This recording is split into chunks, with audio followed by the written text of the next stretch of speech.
Hello and welcome to the Her Retirement Podcast. I am your host, Lynn Toomey. And here in my podcast each week, I talk about how to live a better, more intentional, and financially secure life now and in retirement. Whether you're single, suddenly single, or a partnered up woman, your only sure investment is an investment in yourself. And financial wellness, also known as financial security, isn't just a dream, it's a decision. And when you decide to make a commitment to yourself and change your financial destiny, our fresh, modern platform will help you know more and have more now and in retirement. Welcome to Her Retirement. Welcome to my Know More, Have More financial wellness platform, and welcome to my podcast. Are you ready to get her done? Let's do this.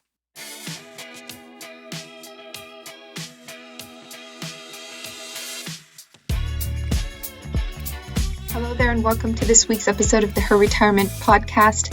This week, I'm talking about investment basics. Really important for anyone, whether they're really actively preparing for retirement and retirement's around the corner, or you're just starting out at your first job and you're thinking about retirement. You really need to understand investment basics, and I've found that a lot of women don't. So I'm hoping that this podcast can help you at least understand the basics. Number one, why should we invest? What's the purpose, right? So many people have money in a savings account. We all probably have experiences of going to the bank with our parents, perhaps a friend, a family member, and seeing a savings account. And I was very excited when I was a young girl to open my first savings account. And then eventually I opened a checking account. But saving in a bank is not preferable when you're trying to build your portfolio because you're going to lose money safely. So why do you invest? Number one, you need to invest to keep ahead of inflation. And inflation has the effect of reducing the purchasing power of your dollars over time. And according to the U.S. Department of Labor, the average annual rate of inflation since 1914, excepting this year, has been approximately 3%. So over the course of time since 1914, the average inflation rate has been about 3%. And at a 3% inflation rate, something that costs $100 today, for example, would cost about $181 in 20 years. And as we all know, inflation has skyrocketed this year, and experts agree that that is not going to be around for the long term. No idea what it will settle down to, but it is one of these crazy spikes, and we hopefully can expect inflation to come down. But that being said, it's still very important to keep your monies invested because it is the greatest hedge against inflation, because the stock market has returned on average 9%. So if inflation is at 3% and returns are at 9%, you can see how you would be ahead of the inflation game. But if you're in a bank account, in a savings account earning 1%, you can see how you are losing money safely. Let's talk now about the compound interest effect. You really want to take advantage of compound interest. Anyone who has a savings account understands the basics of compounding. The funds in your savings account earn interest, and that interest is added to your account balance. The next time interest is calculated, it's based on the increased value of your account. In effect, you earn interest on your interest. Many people, however, don't really fully appreciate the impact that compounded earnings can have, especially over a long period of time. And the sooner you start investing, the more time your investments have for compounding interest to take effect and allow your monies to grow. Waiting too long can make it really difficult to catch up. So that's why we always say, start early, save, and invest as soon as you can. So let's talk about someone who invested $5,000 a year for 30 years. After 30 years, you will have invested a total of $150,000. Yet, assuming your funds grow at exactly, say, 6% each year because of compounding, you will have over $395,000 after 30 years. This is a hypothetical example, and it's not intended to reflect the actual performance of any specific investment. And taxes and investment fees and expenses are certainly not reflected. If they were, the results would be lower. So now let's talk about the nature of investing and the riskiness of investing. I think sometimes when I ask women why they have money in their savings accounts and they haven't invested, they think about the risk. They think about stock market crashes. Investing is different for every individual, and there's a risk tolerance. And I will give you a link to a risk tolerance questionnaire that can help you gauge your risk tolerance. And if you're working with a financial advisor, or you have in the past, I'm sure you've heard this concept of risk tolerance, and you've probably had maybe some questionnaires on risk tolerance that you've had to fill out. The investment plan that's right for you depends largely on the level of comfort that you have when it comes to assuming risk. And you can't completely avoid risk when it comes to investing because we don't control the markets, we don't control the stock market, but it is possible for you to at least mitigate that risk. Investors are typically grouped into 3 categories for the purposes of discussing risk tolerance. You have aggressive investors, those who have a really high degree of risk tolerance. They can be more aggressive, take more risks. Then you have moderate investors, those willing to accept a moderate amount of risk. And then you have very conservative people, those who have a low risk tolerance. So for instance, I had a conversation with a woman the other day who's planning her retirement, and she doesn't want any part of her money exposed to the risk of the stock market. She wants everything in guarantees and protected, safe money. So she would be considered conservative. Actually, she has no tolerance. So I would say she's ultra conservative. But that's okay because everybody can choose their level of risk tolerance. Now, there's 2 aspects to risk tolerance. One is the capacity of your investment plan itself to absorb losses, and 2, how comfortable you are personally with the risk you're assuming. When it comes to investing, there's a direct relationship between risk and potential return. This is true for investment portfolios as well as for individual investments. More risk means a greater potential return, but also a greater chance of loss. Conversely, less risk means lower potential returns, but less likelihood of loss as well. This is known as a risk-return trade-off. And not just in investing, but oftentimes in life, there's a lot of risk-return trade-off, right? We are constantly making those decisions and those trade-offs. And, the fact of the matter is you can't have it all. And there's a relationship between growth, income, and the stability of our investments. And when we move closer to one, we generally move away from another. And this is a dilemma all investors face. And if you look at the risk-reward pendulum, there's things such as treasury bills that have a low potential return, low risk. So they're an alternative to cash. And then as you go up on the potential return and up on the risk factor, you have CDs, and then government bonds, and then corporate bonds, and then preferred stock, and then common stock, and then options and futures, which are considered high potential return, but high risk. So let's talk about managing risk. Only you know what your level of risk tolerance is when it comes to investing. And so I'm going to provide a link to a risk tolerance questionnaire that you can take to try to delineate where you are on that risk spectrum. And you may already know, but this will help you figure out if you're conservative, moderate, aggressive. We like to say that as you approach retirement, it's important to become a little more conservative, or in some cases, a lot more conservative, kind of depending on your situation, how much you have invested, how much you have saved, what are your retirement income sources. If you have a big fat pension and you have some money in an investment portfolio, well, maybe your pension's going to cover all your income needs. So then you can stay more aggressive in your stock portfolio. And, if you get the returns that perhaps, a part of the stock market can give you, well, and you don't need that money, maybe you leave a bigger legacy to your family. But that's certainly something that you can decide based on your individual situation. So now I want to talk about some types of investments. I briefly mentioned them on this chart that I described, where you have low potential return, low risk, and we start with cash alternatives.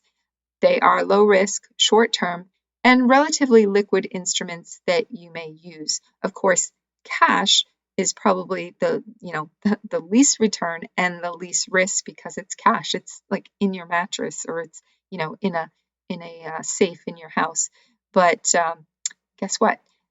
With cash, you're also losing money, but there is a reason why you do want to have cash, and you want to have pretty liquid investments or instruments that allow you access to an emergency fund, because you never know when you might need that, and you want it to be, if you put $20 aside, you really want it to stay $20. You don't want to risk it going down in value. But these cash alternatives provide relatively stable instrument, and they maintain a ready source of cash, like I said, for emergencies or other purposes, and they serve as a temporary parking spot for your assets until you decide where to put your money longer term.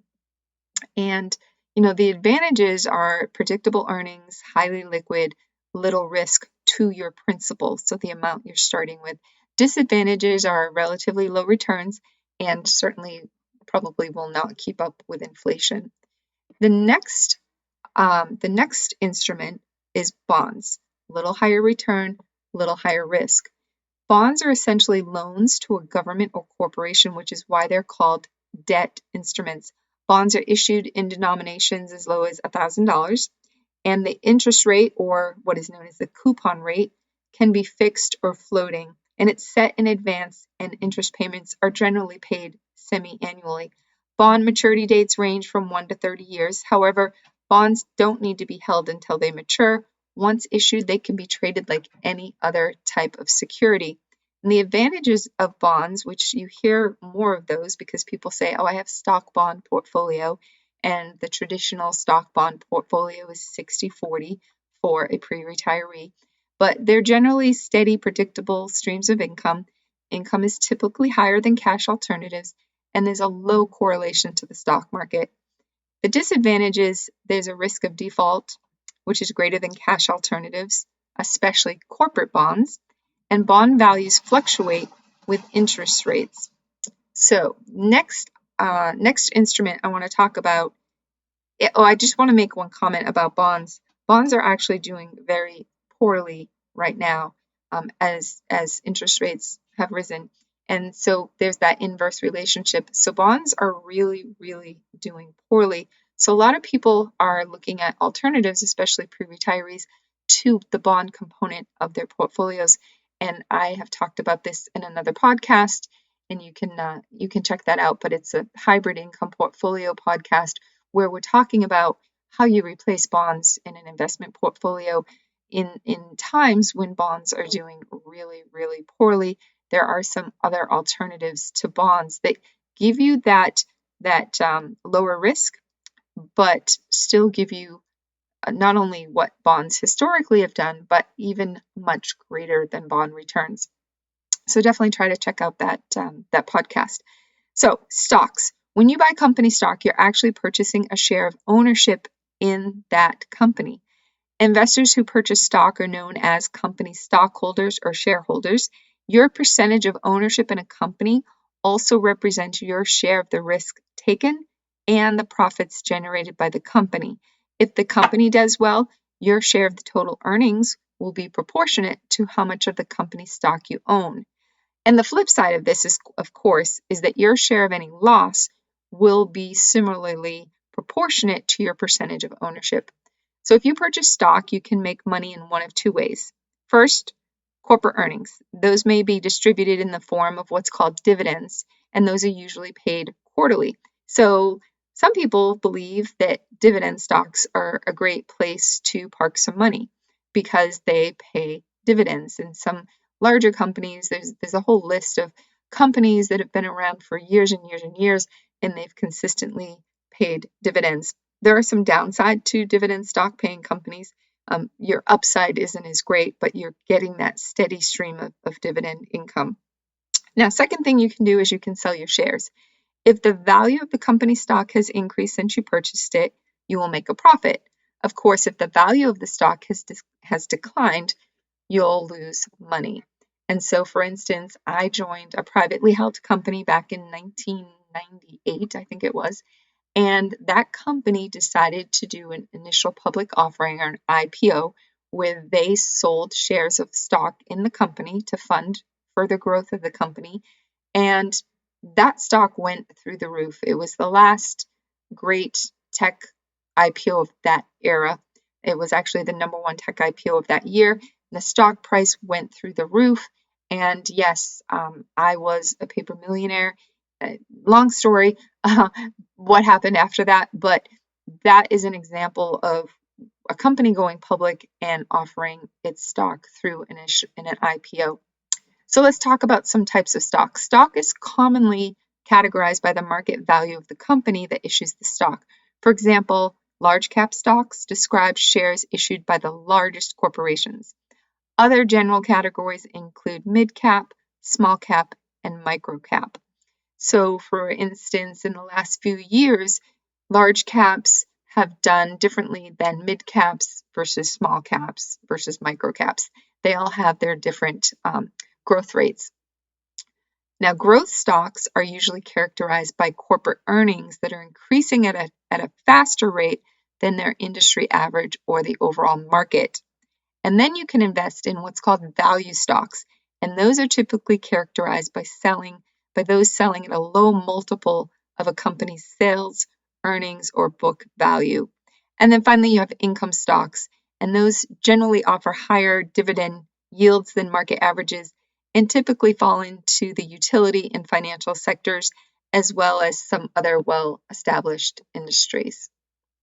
Next, we have something called common versus preferred stock.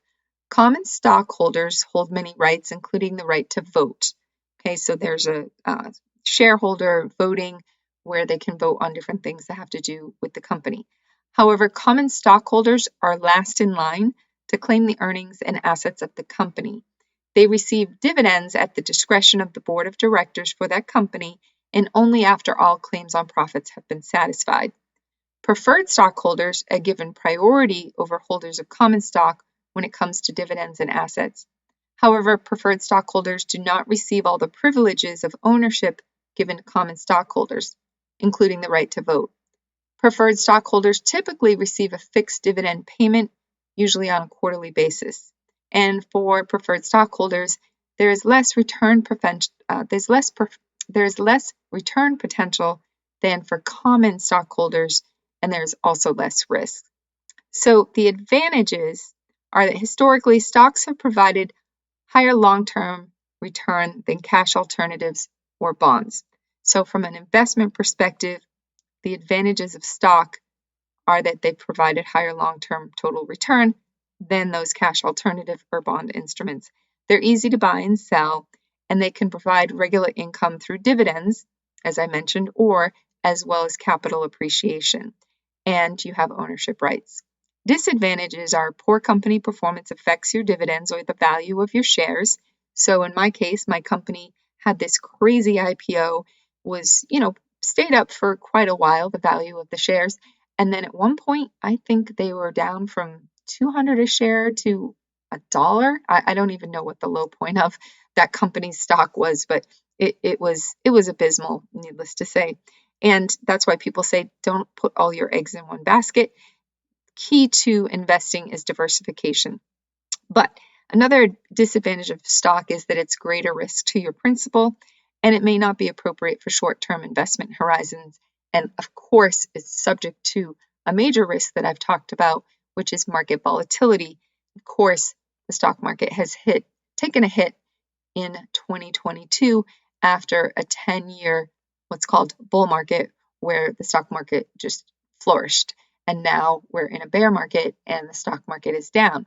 But what happens is, it goes up and down. It will go up and down forever.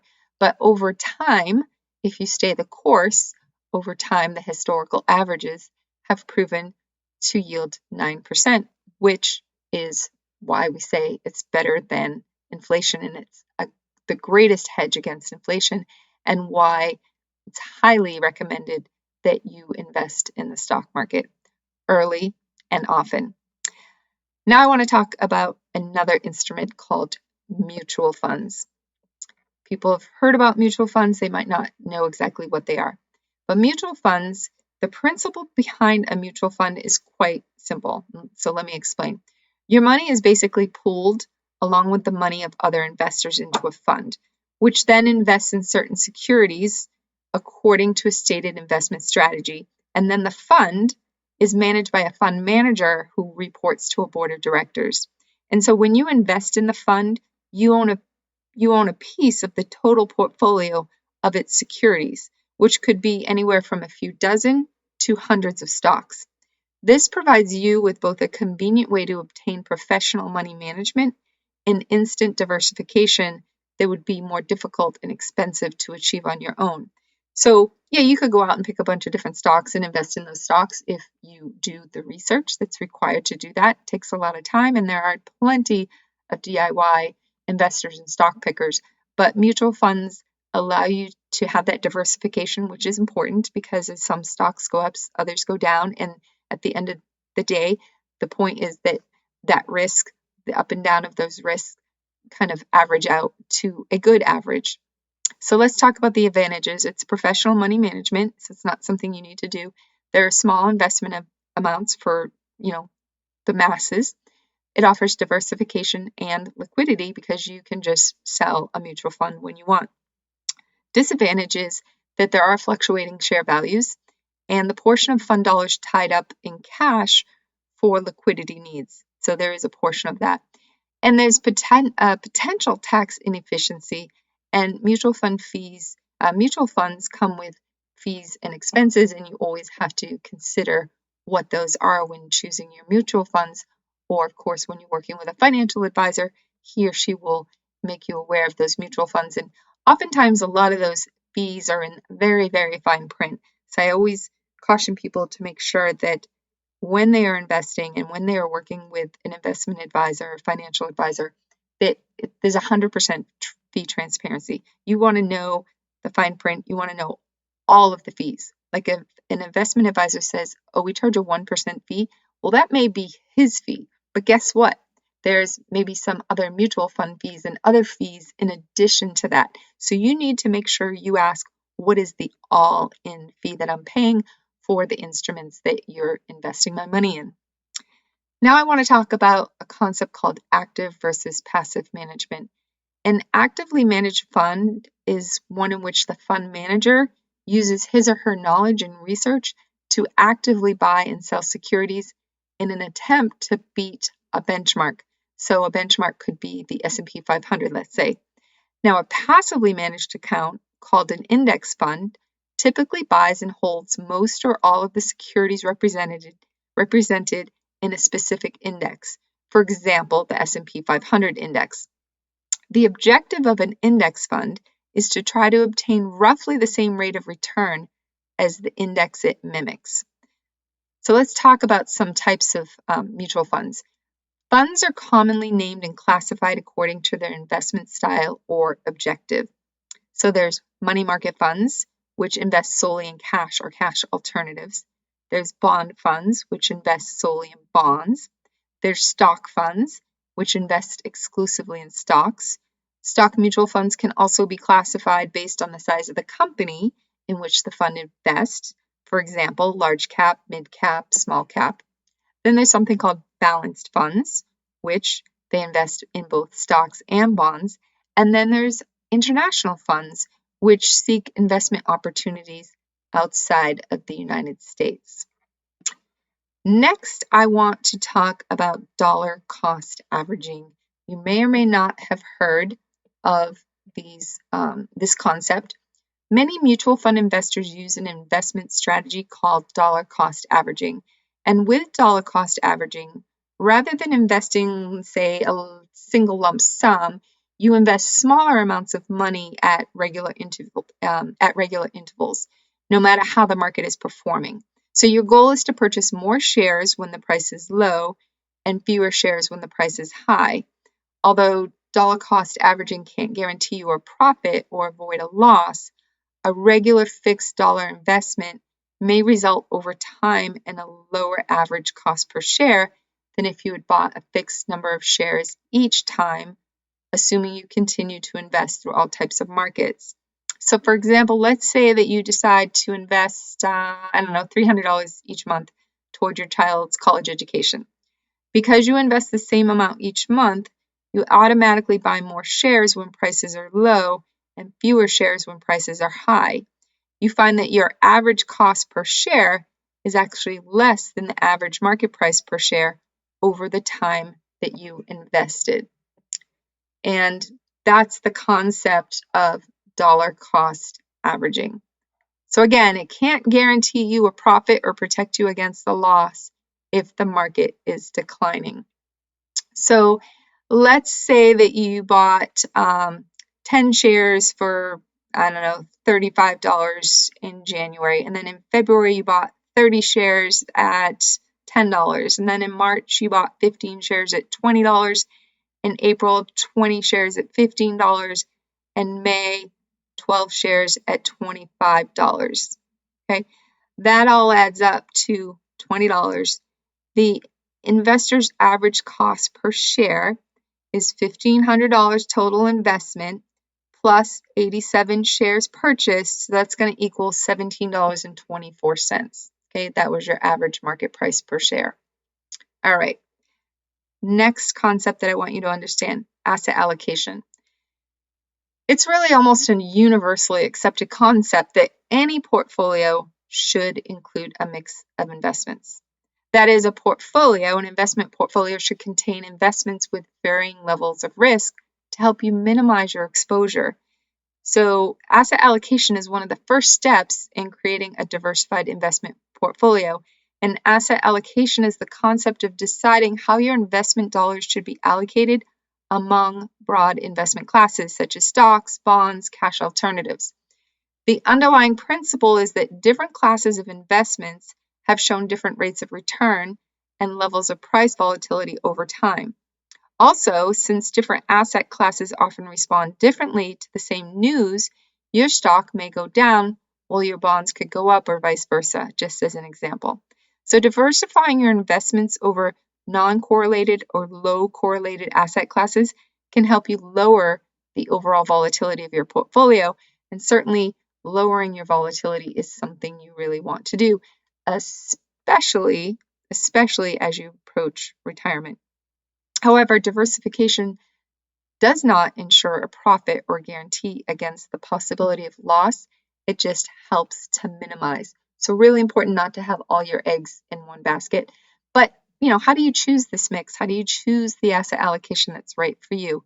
There's a number of resources available to assist in asset location, including interactive tools and sample allocation models.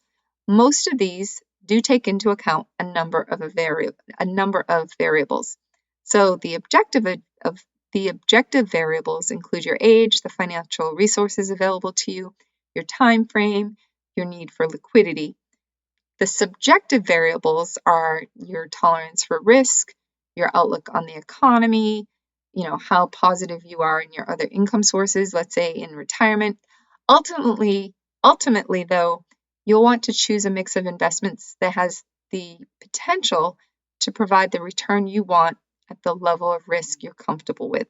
And so for that reason, it makes sense to usually work with a financial professional, or as you're getting closer to retirement, someone who's focused on retirement portfolio allocation and optimization, because they're experts at determining how you transition that pre-retirement portfolio to one that will provide you more protection and more return in retirement. And they can help you gauge your risk tolerance.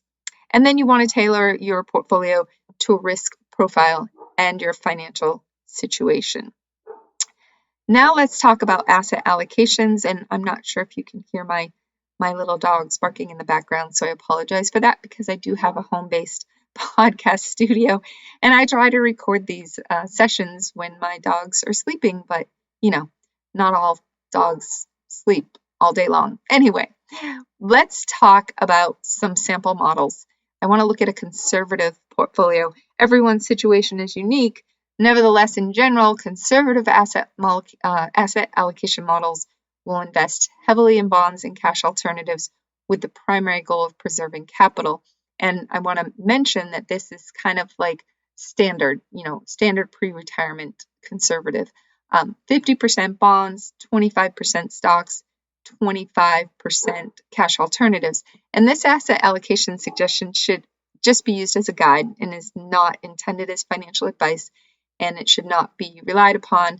And past performance is not a guarantee of future results. Here at Her Retirement, we educate you on these topics. We do not give you advice. So we're not giving you any advice about any of your portfolio allocations, but giving you some examples of different ones. Now, in a moderate portfolio, by comparison, this will attempt to balance both income and growth by allocating significant investment dollars to both stocks and bonds. So in this case, maybe 50% stocks, 40% bonds, 10% cash alternatives. And again, this is only a guide and is not intended as investment advice and should not be relied upon. And then the third one is an aggressive portfolio. So an aggressive asset allocation model for your portfolio would tend to concentrate heavily in stocks, really focused on growth potential. And this is where a lot of people that are several years out from retirement really want to maximize the growth of their portfolio. And it would look more like 75% stocks, 15% bonds, and maybe 10% cash alternatives. Again, this is just a guide and is not intended as financial advice and should not be relied upon. But it's very important for you to take a look at how your portfolio is allocated. And in this market environment, if you're getting closer to retirement, again, you probably want to take a look at your bond allocations because the bonds are not doing well.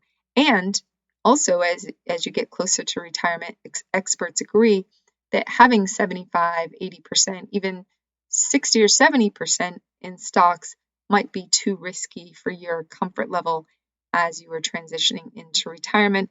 It depends on what you have for income sources and how much of that portfolio you've created are you going to need for income. And, a mass affluent part of the American population needs to rely on those portfolios in 401ks and IRAs. They need to rely on that money as income because a lot of people don't have pensions. So you cannot leave a bulk 75% of your money at risk to the stock market, because what happens if the stock market declines right as you go to retire, as we've seen this year.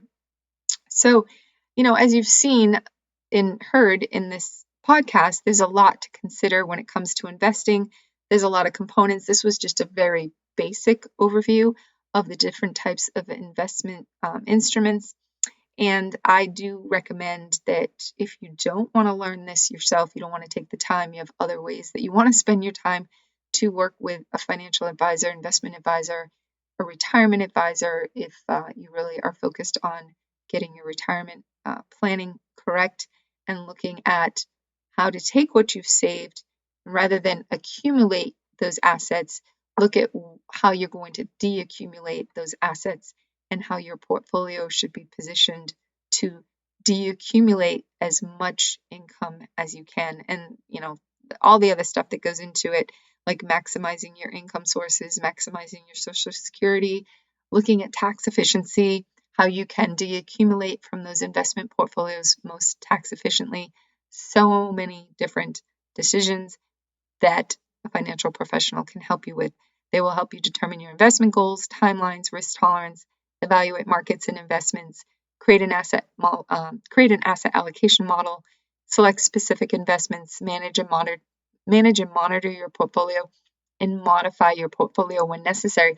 They also help you stay the course, right? So many people are panicked and nervous and are saying, oh, should I take all my money out of the market and should I put it all in cash? And, they're going to help people, keep people from themselves, basically, keep people from making decisions based on emotion as opposed to data and experience that a financial advisor can provide. So kind of say that they provide that steady hand when we're rocking and rolling and shaking and not sure what to do in a market such as today. And what I'd really like to encourage you to do is, if you have questions about your portfolio, you're getting closer to retirement, you're nervous, you're concerned about market volatility, you're wondering if the guy, and I say that because most advisors are men, but if you're wondering if the guy who's helped you accumulate assets may be as great as he has been, or as great a relationship you have with him, maybe he doesn't have the experience in the retirement planning space to really understand what a retirement optimized portfolio looks like. I can certainly connect you with resources to help you figure that out and get a second opinion. Or in the case that you've just been socking money away in your 401k and you haven't really paid too much attention to how it's allocated and you really don't care to going forward, you just want someone who's smart and transparent and trustworthy, I can connect you to those resources as well. As always, you can reach out to me at lynn@herretirement.com. And I do plan on doing some investing for retirement webinars. So definitely click to sign up for our newsletter on the Her Retirement website so that you're updated when those special events happen, because I will be doing a lot more in the future. So as I always like to say, it's all about knowing more and having more and getting her done. Thanks for listening.